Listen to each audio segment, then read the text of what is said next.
हेल' खुलुमबाय लोगोफोर आंनि चेनेलाव नोंथांमोनखौ बरायबाय गिबियावनो आं नोंथांमोनखौ बयनिसिमबो गोदान बोसोरखौ बरायनायजों लोगोसे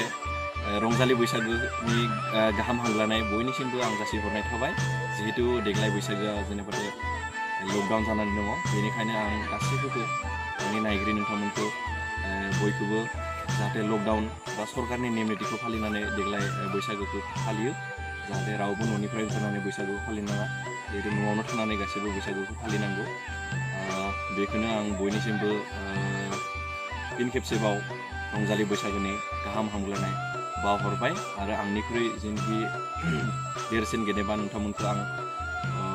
खुलुमनाय जासिहरनाय थाबाय आरो आंनिख्रुइ उन्दै फंबाय बिनानाव नोंथांमोनखौ आंनिख्रुइ रोजा रोजा अननाय जासिहरबाय जाहाथे बे खैफोदनि समाव जों बयबो जाहाथे न'निफ्राय ओंखारालासे न'आवनो थानानै जों बैसागुखौ फालिनानै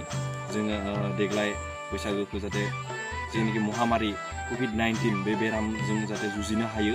बा फाइट खालामनो हायो न'आवनो थानानै बिदिहाय जों बयबो खौसेयै जाहाथे थाबैनो जाहाथे नर्मेल लाइफ एबा नर्मेल सिटुएसनजों रायजो जाग्रा मोननो हायो बेखौनो आसा खालामो नोंथांमोनखौ बयखौबो आंनि चेनेलनिफ्राय उनफोराव बयखौबो आरो फिननि भिडिअफोर लोगो मोननायनि आसा खालामनानै दिनैनि बे भिडिअखौ बेखौनो बुथुमनाय जाबाय।